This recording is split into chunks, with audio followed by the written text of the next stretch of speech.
Pushkin.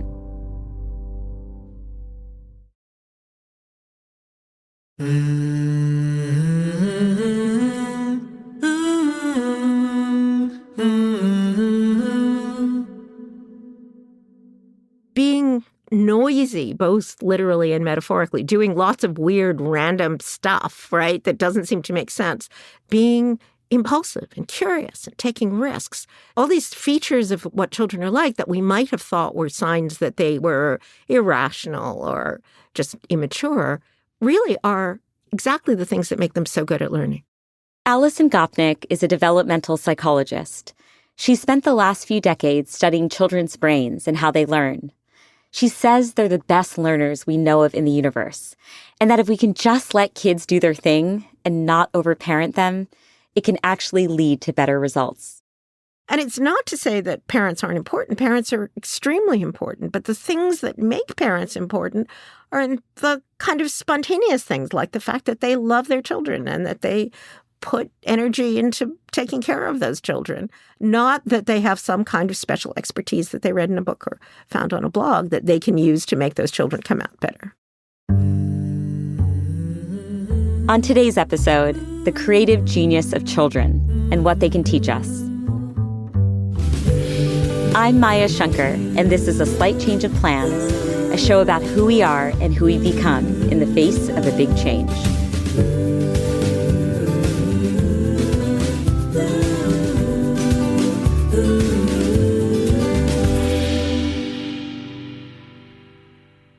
Alison is the author of several acclaimed books, including The Philosophical Baby and The Scientist in the Crib. In her work, she often refers to children as humanity's research and development department because they interact with the world like it's one big science experiment. It's pretty different from how we as adults engage with the world. And so I started off by asking Alison more about this distinction. I'd love to start with the basics, Alison. We know that children's brains are different from adult brains, but it's easy to think that children's brains are just immature versions of our brains. But you point out that children are actually just wired differently. They're wired to solve a different set of challenges. Right. The idea is that there's a difference between exploration and exploitation. So exploitation is what we're doing all the time as grown-ups. We're trying to get resources and find our way in the pecking order and find mates and be focused and have plans, all the things that we do when we're grown-ups. But that's really different from just trying to figure out how the world works, trying to figure out what makes what happen? What are the possibilities? What are the things that I could do? Not necessarily the things that I need to do right now to get some kind of reward. And that's exploration. So the idea is that what children are doing is really their brains are designed to explore. They're designed to find out as much about the world as they can. Not very well designed to put on their snowsuits in the morning and get to preschool, right? But very well designed to find out as much as they possibly can about the world around them. And if you're thinking about it from that perspective, many things that are features from an exploit perspective are bugs from an explore perspective and vice versa. So, for example, having very focused attention, that's very good if you're a grown-up. You want to have focused attention. You want to be paying attention to your goals. You don't want to be distracted by that little speck of dust on the floor. But if what you're trying to do is just learn as much as you can, then having a much broader focus of attention, paying attention to even things that aren't relevant to what you're doing right now, is going to be a better strategy. Being noisy, both literally and metaphorically, doing lots of weird, random stuff, right, that doesn't seem to make sense. That's a real bug if you're trying to be an effective, CEO-type adult. It's a feature if what you want to do is find out as much about what's going on around you as possible. Being impulsive and curious and taking risks. Those are all things that aren't really a great idea if you're just trying to get out of the house, but they are really good if you want to learn. And all these features of what children are like that we might have thought were signs that they were irrational or impulsive or just immature really are exactly the things that make them so good at learning. Yeah, I love the reinterpretation of bugs as features in this case. And, you're talking about the walk to preschool, and I'm reflecting now, when I've taken walks with my nieces and nephews, it is a totally different experience than when I go for a walk, right? Mm-hmm. And in the moment, I actually can get quite impatient with them. Hey guys, we just have to go to the supermarket because your mom needed us to pick up milk, and this is taking 25 minutes because you're intrigued by every little thing that you see. But I actually think you're helping make me more patient with the curious set of behaviors that the kids engage in, because it is engineered towards a more exploratory frame of mind, which is very, very helpful for our species. Yeah. And, you know, going for a walk to the 7-Eleven with a 4-year-old, you suddenly realize that these 4 blocks that you've done, and I've had this experience recently with my 3-year-old grandson, the 4 blocks that I have walked many, many, many, many times, I didn't see anything. There were all sorts of things to see on those few blocks that I just wouldn't notice if I were by myself, but that Thalo, who's my grandson, immediately notices and sees and thinks are fascinating. Mm-hmm. Let's talk a bit more about there being a trade-off between exploration and exploitation. So the picture that comes from cognitive science is that there are many different kinds of cognitive abilities that we have. And not only are they different, but they actually trade off against each other. So the things that make you very good at learning, for example, might really be in tension with the things that make you really good at acting and doing things effectively. So any kind of intelligent system, rather than just sort of, dialing up the general intelligence knob, is going to have to figure out ways of having a kind of division of labor, of having trade-offs, of figuring out when do you do one and when do you do the other, and how can you get a system that's capable of doing things that are very different and actually in tension with each other. Mm-hmm. You do say that childhood is evolution's way of solving for the explore-exploit trade-off. Tell me a bit more about that.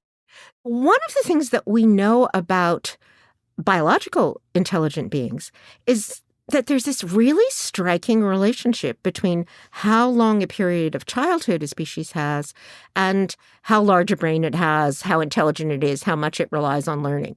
It's a very, very general principle, but sort of a mysterious one, right? Mm-hmm. Because having a long childhood sort of by definition means you're going to have a period when you're not going to be effective and you're going to need resources from other animals. Yeah, greater dependency. Exactly, right?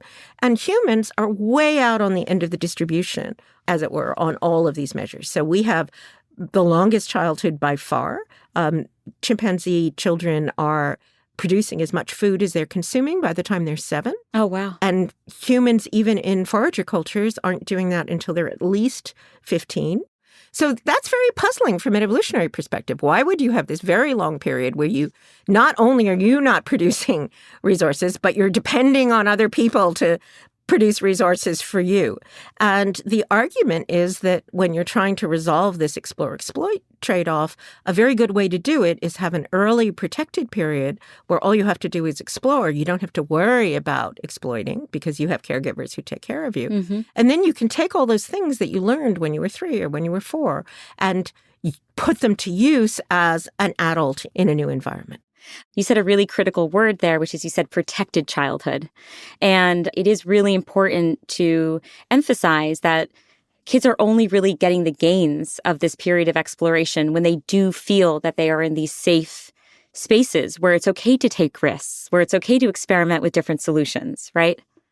That's exactly right. If you feel as if you're in a protected context, then that actually enables you to go out and explore. And there's quite a bit of work recently, we've just written a paper about this, that suggests that what is sometimes called adverse experiences, like not being in that situation of caregiving, right? Which is unfortunately true for many, many, many children, especially in the United States. Yeah. That one of the effects that has is that it tamps down that kind of exploration and that sense of possibility. Right. And that's so sad because exploration seems critical for these kids. Right. And actually, you've said that kids are humanities research and development department. Can you say a bit more about that? My basic hypothesis has been that children are like little scientists. They're going out in the world, they're doing experiments, they're analyzing statistics, and they're doing that in order to figure out how the world works. So things that you, again, might think of as bugs of the children, like they're just trying things out even when they get a bad outcome, actually turn out to be features from this exploration perspective. So especially if the world works in an unexpected way, not the obvious way, not the way that you would think right away, then being willing to experiment, being curious, trying things, even if it's going to cost you in the short run, actually lets you learn about the world. And that seems to be what children are really designed to do. Yeah, and actually that reminds me of one of your research studies that I think is such a good example of this. In the study, you gave kids and adults the task of solving a complex logic puzzle. Right. And the kids in the study actually tried out a much wider range of possible solutions before committing to a final answer, even when trying out more things came at some sort of cost or penalty. But adults, on the other hand, they stopped trying new solutions as soon as they thought they had the right answer, even if they didn't actually have it. And you call what adults are doing here a learning trap. Can you explain what that is? Yeah. Essentially, what happens in a learning trap is that you decide that you've figured out how something works. And as a result, you don't actually go out and get more data. You don't actually go out and get more evidence that could prove that you're wrong. Mm-hmm. And the result is that you think that you're doing great. You think you've figured out how this thing works, but you've actually committed to a much more narrow view of how the world works. But often, actually finding something new involves a measure of risk, right? And what happens is that because adults are often sort of overconfident about the fact that they've actually understood how something works, they won't take the risks that would actually let them learn that something's new. Yeah. Let me give you an example of a learning trap in real life that we think actually is responsible for certain kinds of mental health issues. So, for example, suppose I'm getting on an airplane. This is actually autobiographical. And I have a terrible experience on the airplane. It's, there's awful turbulence. I get a terrible headache.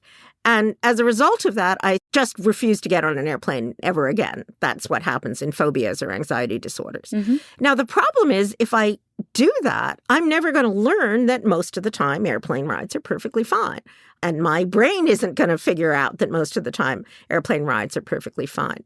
And that's one of the reasons why when people have anxiety disorders, the solution, which seems sort of paradoxical, is actually go out and do the thing that you're afraid of and then find out that, oh, no, actually, the snake is not going to bite you. The airplane ride is not going to be terrible. Yeah, you're talking about how we're encouraged to expose ourselves to the scary stimulus rather than avoid it. Right. And the thought is that childhood is kind of lets you get that for free, right? The children are trying out new things that could potentially be scary all the time. And that helps them to escape from these learning traps where you are frightened of the outcome. So you don't try to find out something new, which means that you never actually really learn about how the world works. Yeah. So in terms of everyday life as adults, obviously it makes sense for us to carry more of the exploit burden, right? We have responsibilities in everyday life. We have to make money for our families. We have to feed children, lots of tasks. And so I think none of us want to go back fully into exploration mode. However, there are moments, there are times in our lives where we really would benefit from a more exploratory mindset. Mm-hmm. So, for example, during creative processes, it's really helpful for us to try to embody a childlike state. Do you have some tips for how we might cultivate a mindset that more closely approximates that of a child's?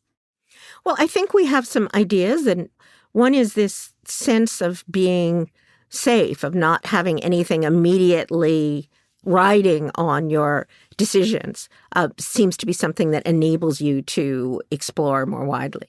The idea would be, and this is something that people frequently do when they're brainstorming, is to say, look, you can say something that is going to be really dumb or that isn't going to work or that everyone else is going to think is a silly idea. But for now, what we're going to do is let everyone say those weird things, think those weird, strange things. I think another context that makes you more childlike is something like travel, where simply placing yourself in a new environment that you haven't already mastered is a way of getting that kind of broader focus, as a way of giving you an incentive to explore and to learn. I'm talking to you actually from New Orleans, where I'm here for the big AI conference. And just this morning, I was thinking one of the great pleasures in life is being what the French call a flaneur.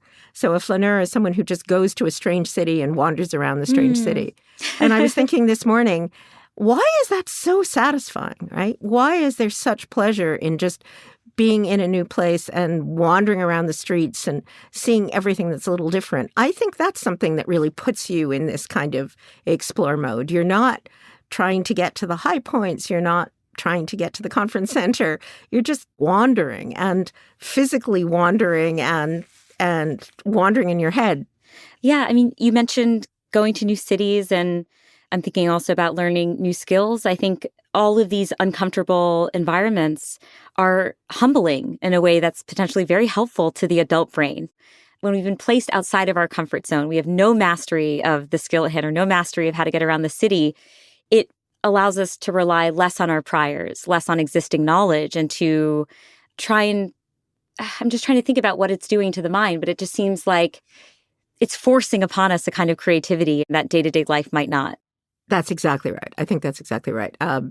There's a lot of really nice examples of late life artistic creativity where what the artist did is take all the things that they were really good at and then set up a situation where they can't do that anymore. Oh, wow. That's awesome. Yeah, there's a famous example of the painter Bryce Marden, actually, who was a wonderful painter, actually strapped his paintbrushes to his hands so that it was much harder to actually put the paint on the canvas. And that seemed to enable him to do things and try things that he hadn't been able to try before. Yeah, it helps us challenge the routine ways in which we're used to accomplishing tasks. What a wonderful exercise to intentionally put yourself in situations that require innovation from your own mind. That's awesome. And of course, in some ways, it's making you more like a child because, Yes. of course, part of what's happening with children is that they're not as good at doing things in this kind of accomplished expert way. Up next, Alison shares why gardening is a great metaphor for how we should raise children. And good news, this approach actually requires less effort from parents. So if you're a stressed out caregiver looking for some relief, I promise we've got you covered. We'll be back in a moment with a slight change of plans.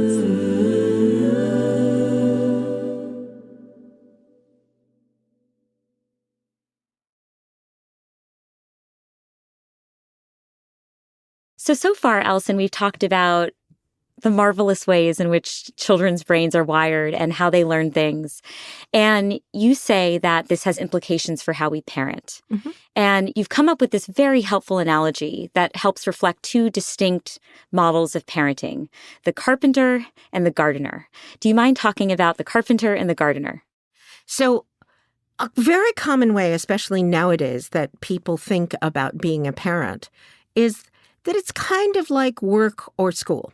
So I think especially, modern middle-class parents who've spent a lot of time working or going to school have this picture that if you just get the rules right, you just get the right kind of skills, then you're going to get the right outcome. So if you think about being a carpenter, you want to make a chair that's a particular shape and here's the wood that I need and here's what I have to do to make that come out a particular way.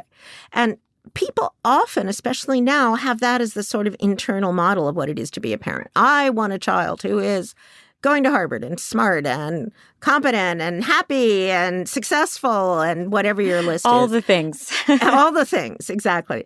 And if I just do the right things, if I just have the right techniques and the right tools, I'll be able to create this child who has all these properties that I want.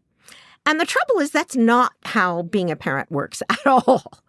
So if you think back to that relationship between caregiving and exploration, what the caregiver can do is to give the child space to try lots and lots of different things, often things that the caregiver couldn't have anticipated. And if you think about a garden, when you're a gardener, that's really what you're trying to do. So a garden is a really complicated ecosystem. It can come out in lots of different ways. It has to respond to the very particular phenomena of the weather, the climate, and the geography that you're in.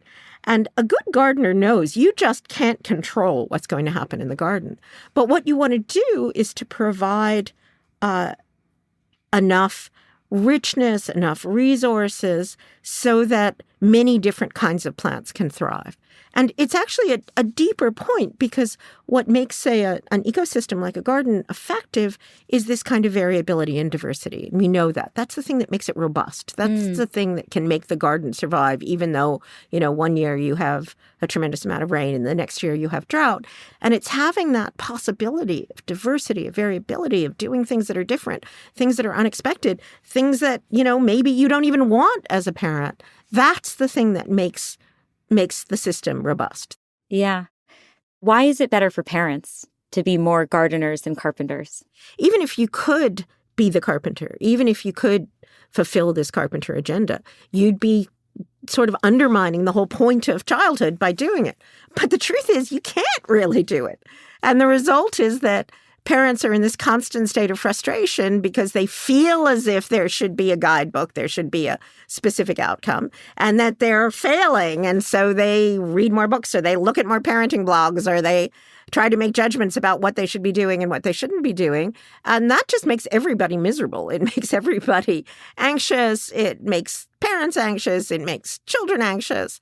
Whatever its long-term effects on the children are, in the moment, it makes being a parent much more stressful and difficult than it should be.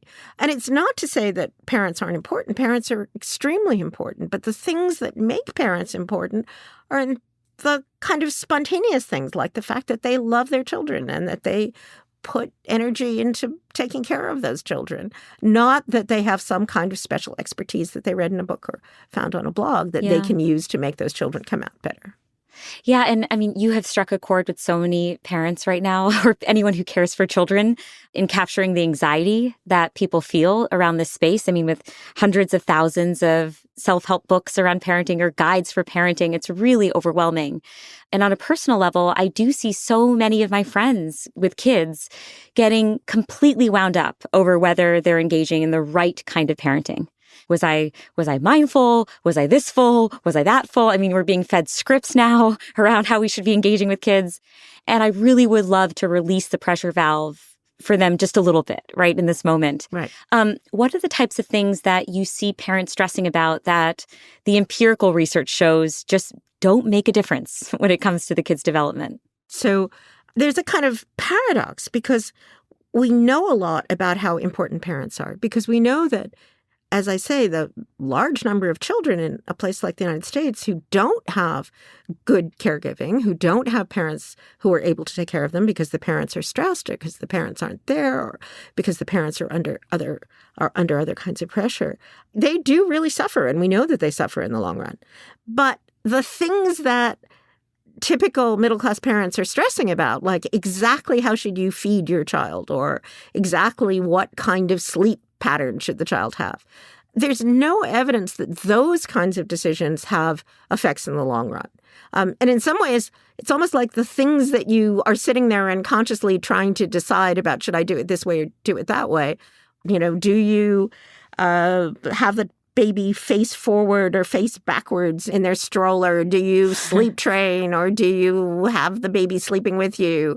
Almost by definition, those are not the things that are going to have the long-term effects. And the things that will have long-term effects are whether you love the child and have resources to take care of the child, and whether there are other people who love the child and have resources to take care of the child.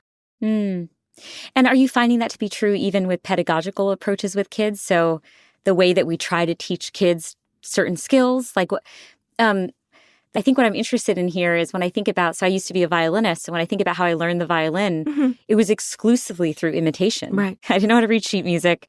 I didn't know any of the relevant technique. I just watched my teacher and I imitated. And at the time, it was considered blasphemous. This was the way that I'd gone about learning music. It was so unstructured, so undisciplined. But in reading your book, it allowed me to see my learning of music through a different lens, which is actually, maybe that was a terrific way for me to learn as a 6-year-old. Right. Yeah. I mean, this is another one of these ironies, which is that children are learning a tremendous amount just by observing what's going on around them, by watching the people around them, by doing things like helping mom to cook, by watching the things that are most important to the grown-ups around them and figuring out how the grown-ups around them work.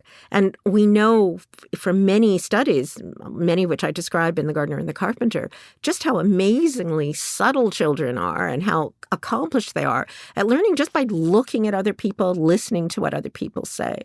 Again, I think because so many parents are coming to being parents after they've spent a whole lifetime going to school, very often people think, oh, children are learning a lot. That means that we have to teach them a lot the way that we teach people in school. And in fact, we don't have to make children learn. All we have to do is let them learn. They are the best learners that we know of in the universe, much better than any AI system. And it's not like we have to teach them how to do all of these things. They learn just in the course of their everyday interaction with the people and the world around them. Is there evidence to show that the Carpenter model of parenting is really taking off or has really taken off? I mean, intuitively, I feel that's the case, but I'm always mindful that I live in a particular bubble and that might not be representative of US-based trends or worldwide trends.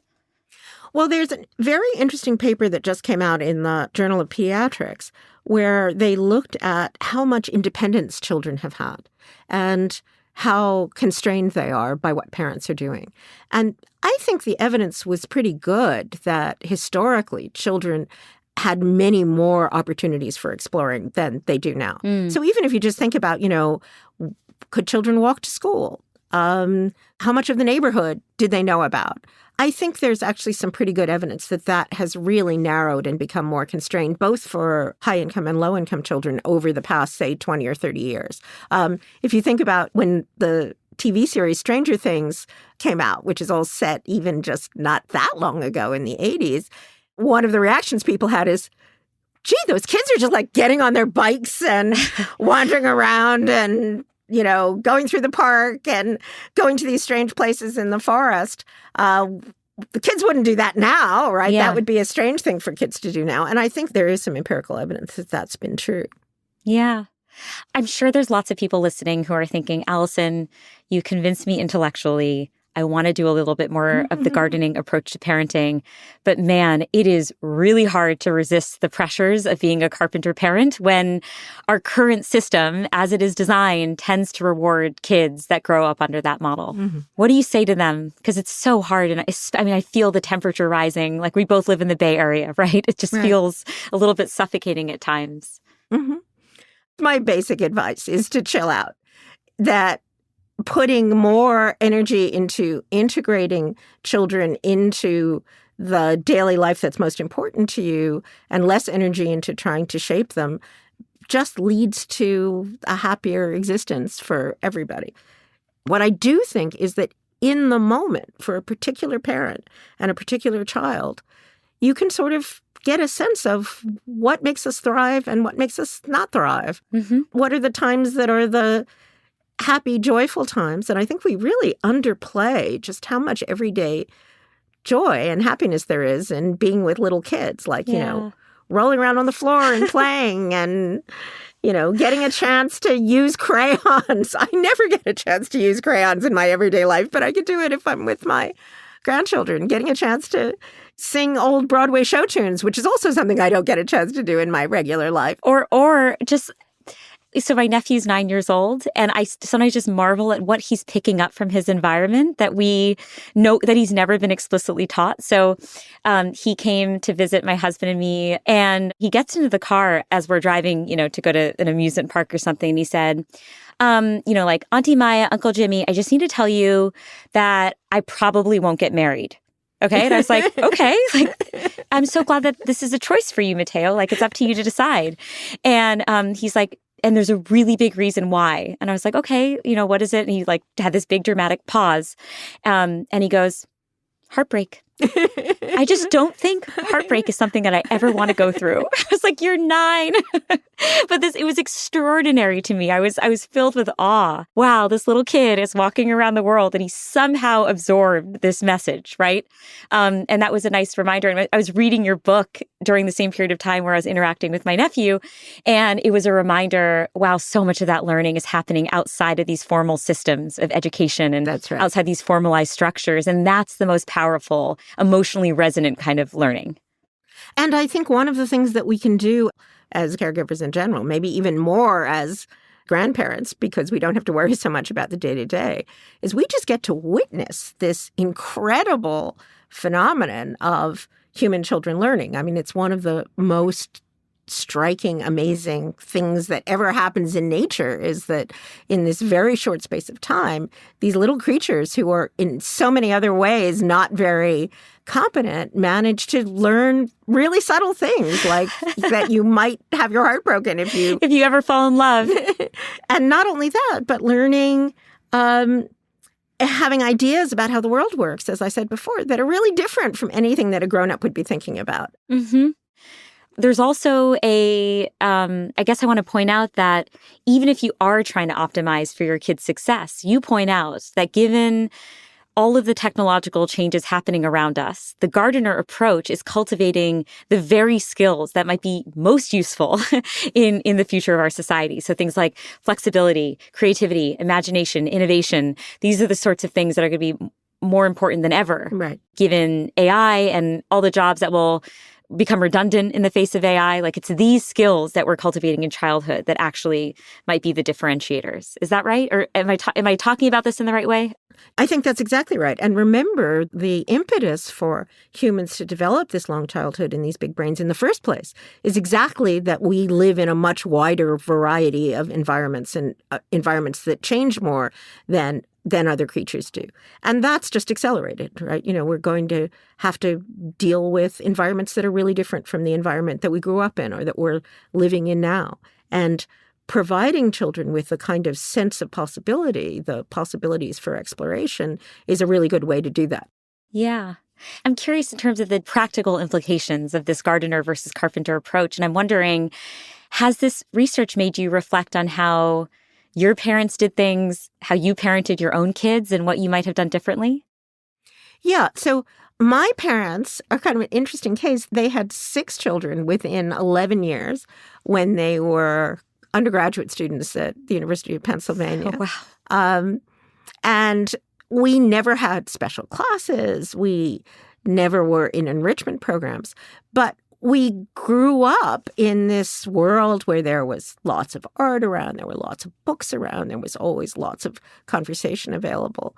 And for what it's worth, we all became writers and scientists and people who were doing creative work. But it wasn't because our parents were ever shaping us. It was that we were in this very rich world and we just got to explore that rich world. Now, you know, as a parent myself, I have to say, to this day, I'm almost 70 and my children are in their 40s. I say to myself, you know, maybe would it have been better if I hadn't done that when they were 5 or 6? It's very, very hard to avoid thinking that way. Mm-hmm. But I do think the things that have been most satisfying for me about my children have been the things that they did that were completely unexpected.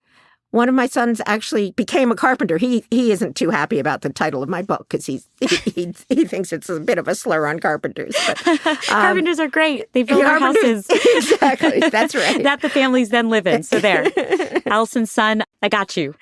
Another one of my sons, I like this story. My grandfather actually was an immigrant from, you know, a little Jewish shtetl in Russia, and he became a deli man. He opened up a little grocery store, and he had a little deli. And then, of course, his son, who was my father, became an academic, became a professor. His daughter, me, became a professor. And my son is now providing smoked meat and poutine and deli meats to Berkeley and the Bay Area. I love that. He became a deli man. Yeah. I would never have anticipated that he would have become a deli man and a very successful and happy deli man. And it's those kinds of unexpected trajectories that I actually think, in fact, are the most satisfying things that you can imagine happening with your children.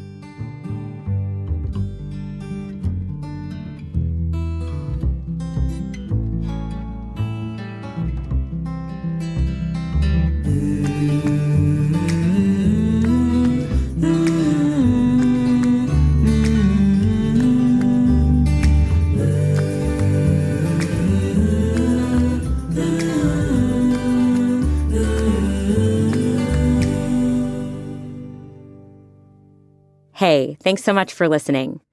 Join me next week for my conversation with clinical psychologist Dr. Becky Kennedy.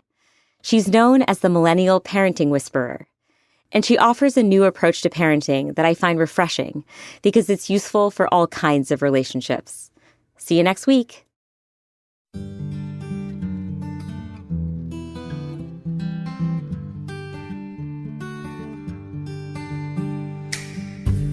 A Slight Change of Plans is created, written, and executive produced by me, Maya Shankar. The Slight Change family includes our showrunner, Tyler Green, our senior editor, Kate Parkinson Morgan, our producer, Trisha Bobita, and our sound engineer, Andrew Vastola. Luis Guerra wrote our delightful theme song, and Ginger Smith helped arrange the vocals. A Slight Change of Plans is a production of Pushkin Industries, so big thanks to everyone there. And of course, a very special thanks to Jimmy Lee. You can follow A Slight Change of Plans on Instagram at Dr. Maya Shankar. See you next week.